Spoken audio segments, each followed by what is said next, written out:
We live in the age of infinite information. Every atrocity is documented. Every regime's collapse has been analyzed. We have the data, the lessons, the warnings carved into history like scars on the skin of time. And yet, the same things keep happening. Nations spiral into authoritarianism. Wars erupt over ancient grudges repackaged as modern politics. Economic bubbles inflate, burst, and return like tides. Mass hysteria spreads, scapegoats are chosen, freedoms vanish under the guise of safety. Every generation declares, "We would never." Then they do. It's tempting to think this is just human forgetfulness, that history repeats because we don't learn. But maybe the truth is darker. Maybe it repeats because something deeper is pulling the strings. Something more primal. More embedded, not in the archives of libraries, but in the architecture of the human mind. This is the idea we rarely dare to explore. What if history doesn't just repeat because we forget, but because we're wired to repeat it? Imagine history not as a straight line, but as a loop, a spiral. Each cycle disguised as something new, but following a script written by our deepest fears, desires, and delusions. This is the repetition loop, the unspoken code embedded in empires and ideologies alike. Nietzsche once asked us to imagine the eternal recurrence, the idea that everything we do will be lived again, endlessly. It was meant as a philosophical test. If you had to live your life over and over, would you change how you live? But what if Nietzsche wasn't just speaking metaphorically? What if the world itself is trapped in recurrence, not by fate, but by pattern? Hegel saw something similar, a dialectical process in which every age swings between opposing extremes, thesis, antithesis, synthesis, repeating until we reach supposed enlightenment. But what if that progression is a delusion? What if the pendulum never truly moves forward, only back and forth, disguising stagnation as evolution? The faces change. The clothes, the flags, the language, they all change. But the dynamic remains. The same. An elite few controlling the narrative.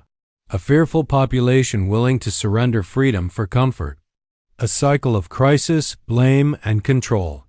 We celebrate revolutions as new beginnings, but how many of them simply reset the system under a different banner? Look closely and you'll start to notice the echoes. The Roman Empire declares war to civilize the barbarians.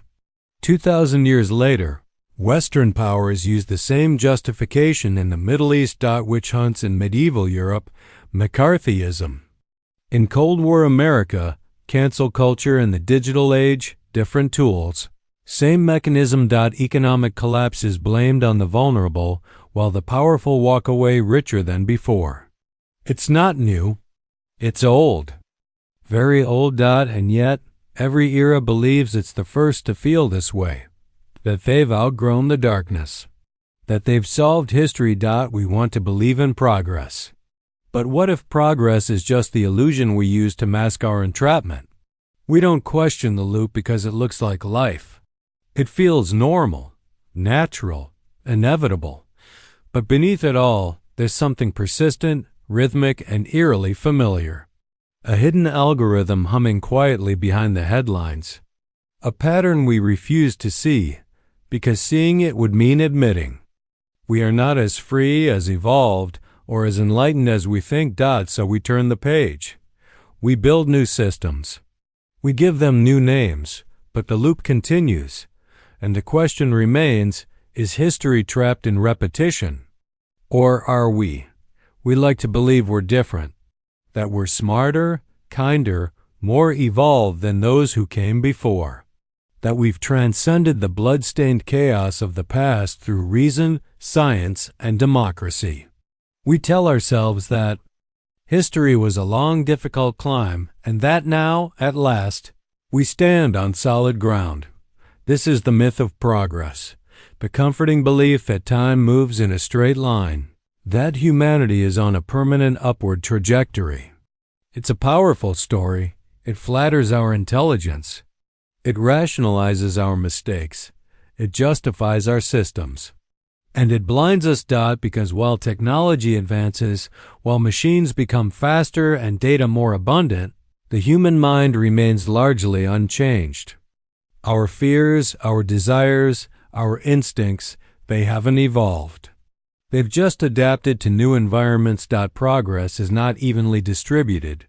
It is not inevitable. And most importantly, it is not immune to corruption. The Enlightenment gave birth to this myth. It taught us that reason would liberate us from superstition, that science would replace war, that rational thought would free us from tyranny. But the 20th century shattered that illusion. This was the age of genocide orchestrated with industrial efficiency. It was the century of propaganda, surveillance, and atomic annihilation, all driven by scientific advancement. Nazism was not a medieval ideology. It was modern, data-driven, hyper-rational in its calculations of death. Stalin's purges were planned with bureaucratic precision. The Cold War was a technological arms race that pushed the entire world to the brink of extinction. Progress didn't prevent these horrors. In many ways, it amplified them. Still, we cling to the illusion. We mistake novelty for wisdom. We think new tools mean new thinking.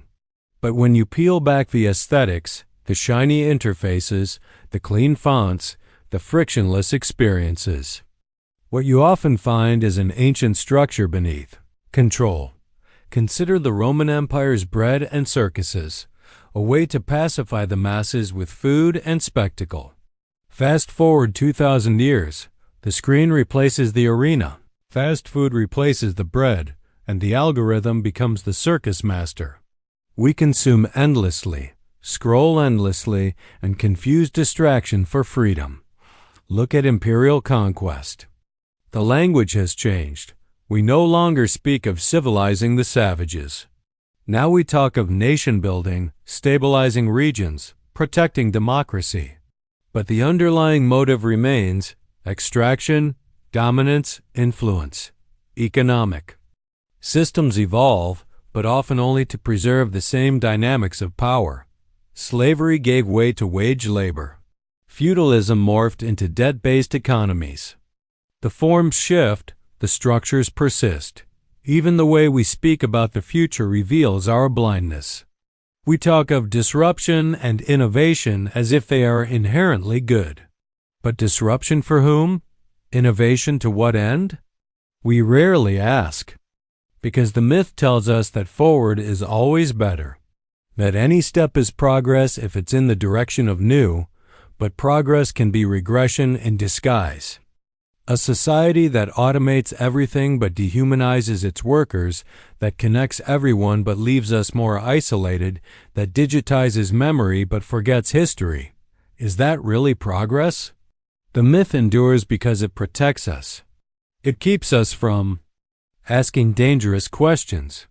It allows the system to continue, uninterrupted, cloaked in optimism.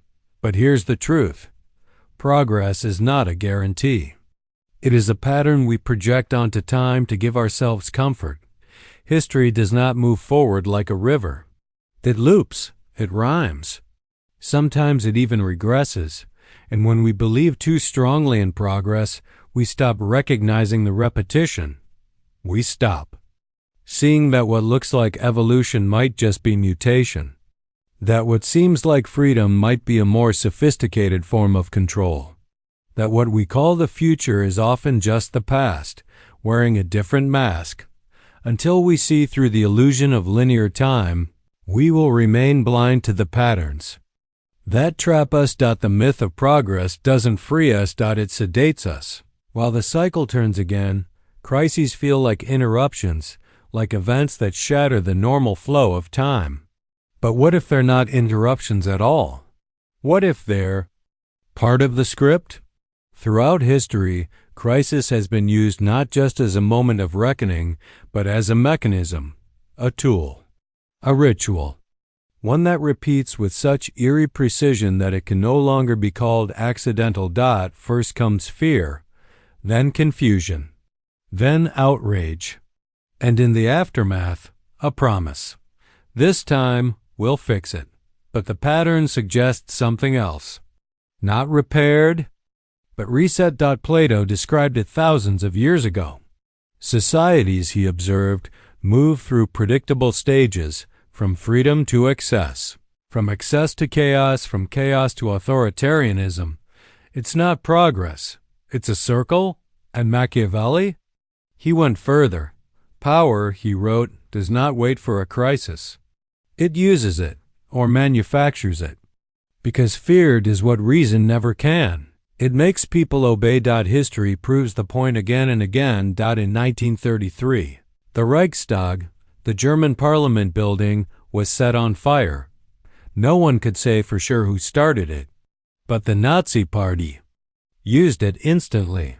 Within days, they suspended civil liberties, arrested opponents, passed laws that gave Hitler full control. The fire didn't weaken the regime.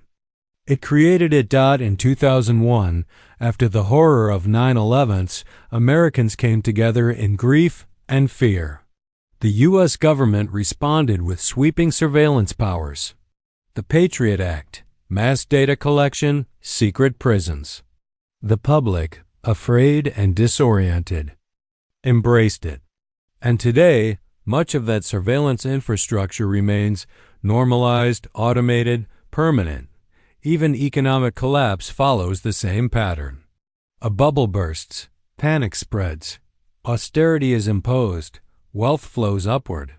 Public resources are privatized in the name of efficiency. Crashes hurt the people, but they rarely hurt the architects of the system. In fact, those at the top often emerge stronger, more consolidated, more immune to challenge. Crises are framed as tests, but more often they are opportunities. For someone, and that's the deeper truth, crisis creates the conditions for control. Fear justifies surveillance. Instability demands order. Pain becomes leverage, and the cycle becomes self-reinforcing. Because after each crisis, the systems of control don't vanish. They expand, they evolve, and they wait until the next fear, the next fire, the next opportunity. What makes this loop so effective is that it doesn't need to hide. It only needs to move fast enough that people forget what came before. Each generation is convinced their crisis is unique, that the measures taken are temporary. This time, the response is proportionate, that this time, the leaders are benevolent. But the crisis distorts perception. It short-circuits skepticism. In fear, we trade freedom for protection.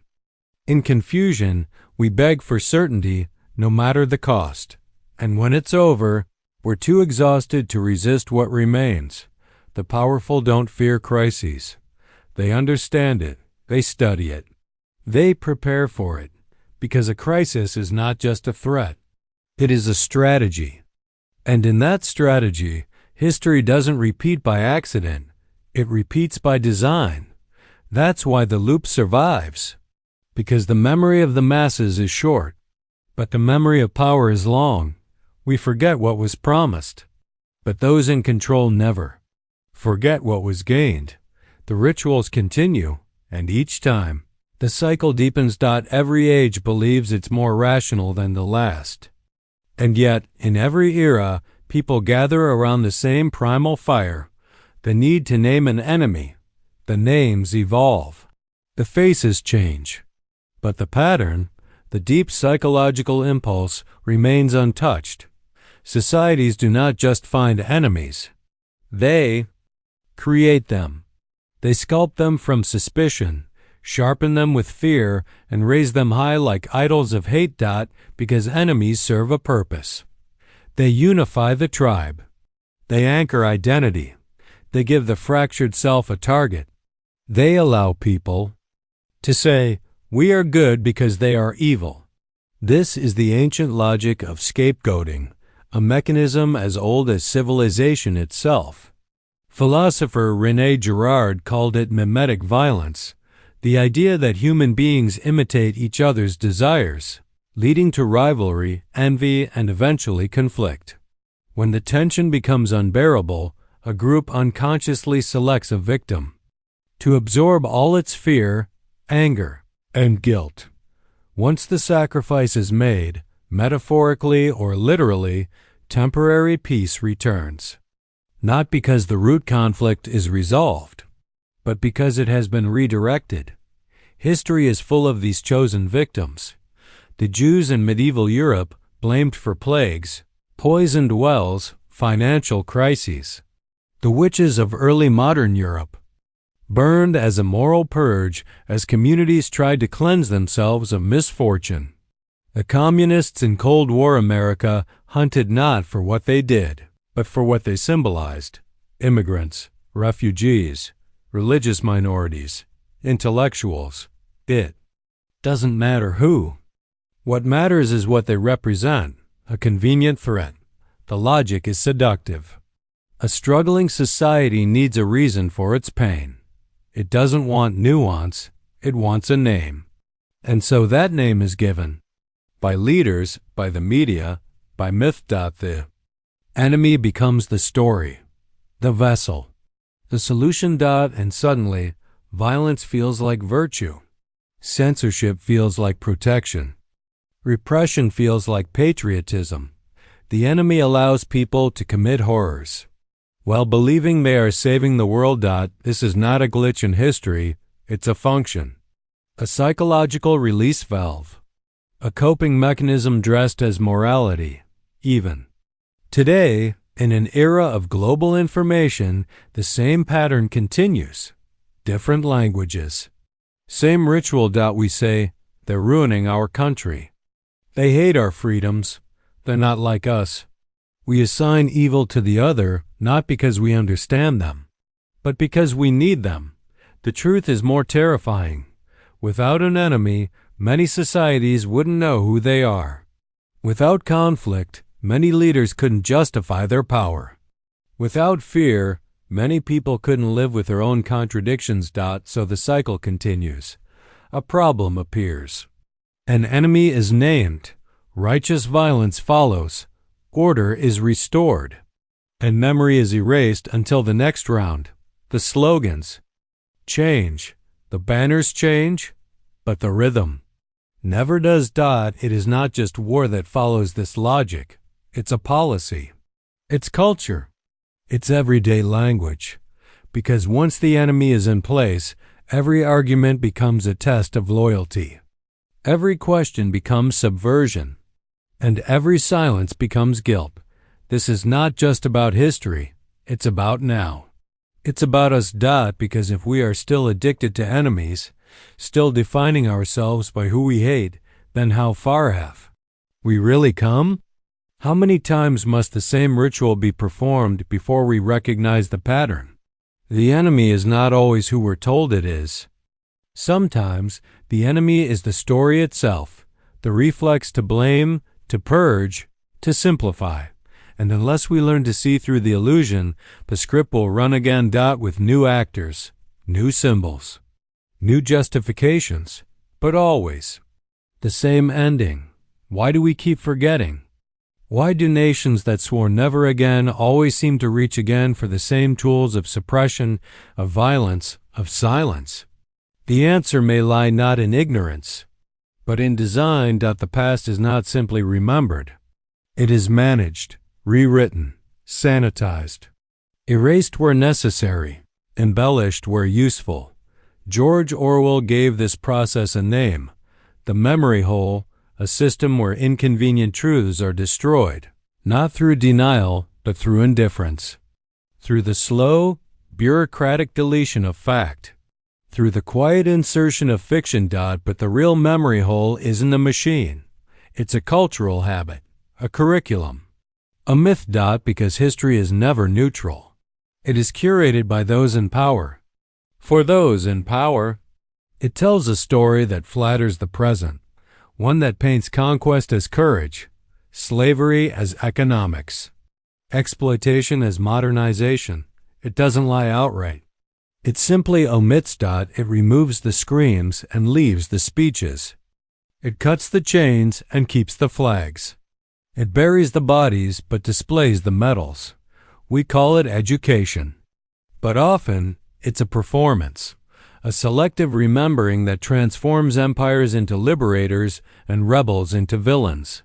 Colonialism becomes civilizing the world. Genocide becomes a necessary evil of war. Global debt traps become development. Michel Foucault warned us about this. History, he said, is not a steady line. It's a series of breaks, ruptures, and reinventions. What we think of as continuity is often fabrication, a story told to maintain order, not to reveal truth. The result? A public that forgets the origins of its institutions. A generation that believes its freedoms were gifts, not struggles. A society that repeats the loop, not because it fails to remember, but because it was never told the full story. This amnesia isn't accidental, it's functional. Because memory is dangerous. To remember injustice clearly is to question the system. To remember propaganda is to distrust the present narrative. To remember revolt is to recognize when it's needed again. And so, memory must be softened, rounded off, edited. Textbooks shrink revolutions into footnotes. Movies cast war crimes as heroism. Museums celebrate the empire with clean glass and silence where screams once lived. The effect is subtle but total. People grow up inside a narrative that feels absolute, like gravity, like law. They never question the page because they don't know what was torn from it. Even when truths resurface, they are treated as exceptions, not patterns. A leaked document, a declassified operation, a confession decades too late. Then it fades. The machine continues, but it's not only institutions that do this. We do it too. We remember what comforts us. We forget what implicates us. We inherit a collective story, and we rarely ask who wrote it. That's why the loop holds, not just because we forget, but because we were taught to forget. This is a tragedy. That entire generation walks through life with edited memories, believing they are free while reenacting scripts written long before them, trusting institutions that erase their own crimes, celebrating progress that rests on the bones of the silenced. And when the pattern begins again, when the rhetoric returns, when the enemies are named, when the violence is framed as virtue, the people do not resist. They recognize nothing, because the last time was never allowed to exist. After everything we've seen, the manipulated crises, the erasure of memory, the invention of enemies, a final, unsettling question begins to rise. What if history doesn't repeat because of systems alone? What if it repeats because of us? Because even when the rulers fall, the flags change. The books are rewritten. Something deeper endures. Our instincts. We like to believe we are rational creatures, that we learn, that we evolve. But beneath the surface, the machinery of the mind still runs on ancient wiring, shaped not by truth, but by survival. We seek security. So we tolerate surveillance, conformity, even oppression, as long as it feels safe. We fear chaos. So we follow strongmen, demagogues, anyone who promises order, even if it comes at the cost of freedom. We crave meaning. So we embrace stories, myths that give us identity, purpose, enemies, heroes, even if they are illusions. Freud called it the death drive, an unconscious urge to repeat, to return, even to destroy. Not out of malice, but out of familiarity. Because suffering that is known feels safer than change that is unknown. We repeat because it comforts us, even when it hurts. And Jung saw something even deeper, the collective unconscious, a psychic blueprint we inherit. It holds the archetypes we recreate again and again, the tyrant and the savior, the scapegoat and the martyr, the golden age and the apocalypse. We keep reliving these stories not because they're true, but because they're available. They are the paths laid down in the deepest layers of the mind, and when fear rises, we reach for what is familiar, not what is wise. So maybe the battlefield isn't just historical. Maybe it's psychological. Maybe the loops of empire and oppression, of war and forgetting, are not merely structures imposed on us, but expressions of us.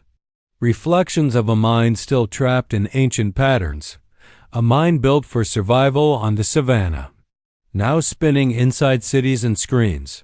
Technology outpaces us, systems grow beyond comprehension, but the mind remains old, and this creates a fracture.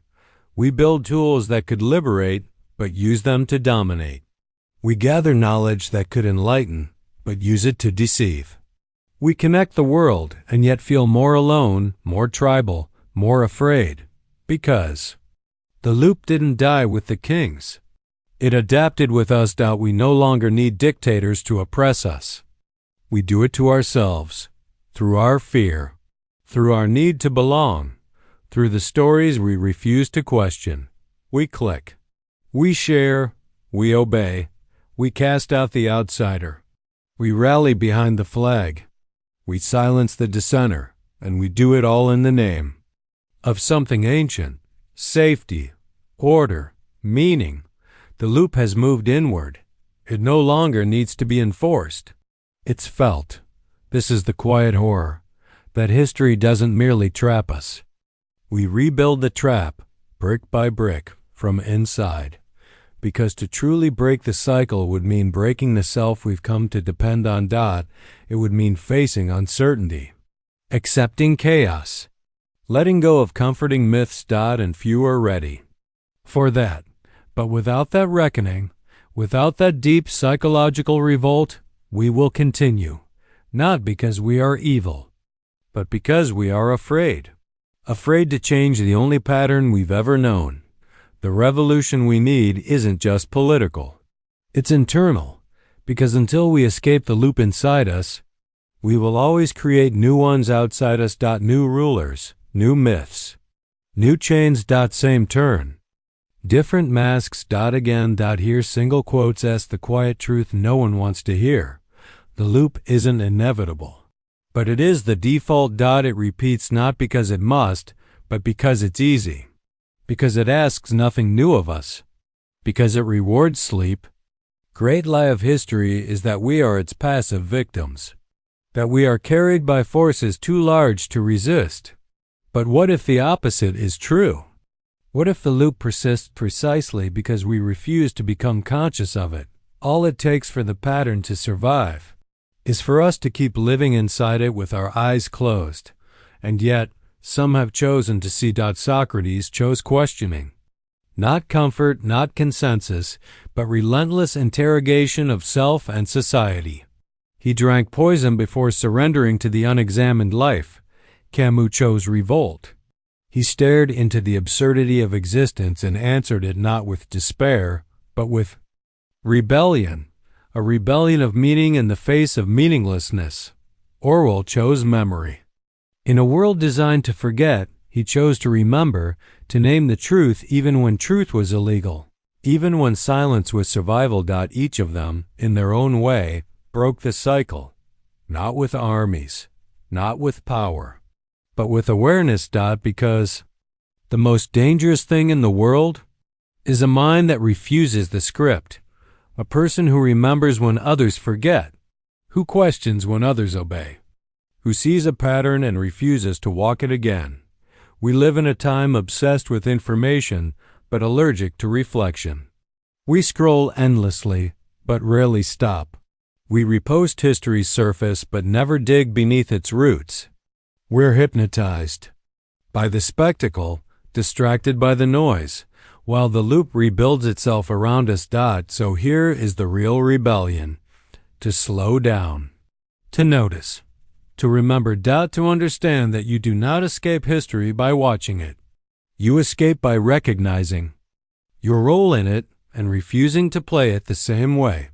That is the moment the loop breaks. Not all at once, but with a crack, a choice, a question, a spiral where there was once a circle. The spiral does not erase the past. It builds upon it. It rises from it, carrying the memory forward not to repeat it, but to transform it. And this is what awareness really means. Not guilt, no shame, but freedom. The freedom to choose again, to respond, not react, to lead with understanding instead of fear, to create instead of obey, to love instead of scapegoat. Because in the end, history does not shape us. We shape history with every story we tell, every myth we refuse, every silence we break. The pattern is not fate. It's a mirror, and once you see it, you get to decide who you become inside it. You can be another echo, or you can be the voice that turns the page. The loop is powerful, but awareness is stronger, not because it changes the past, but because it interrupts the future. The world doesn't need more information. It needs more consciousness. And that starts with you.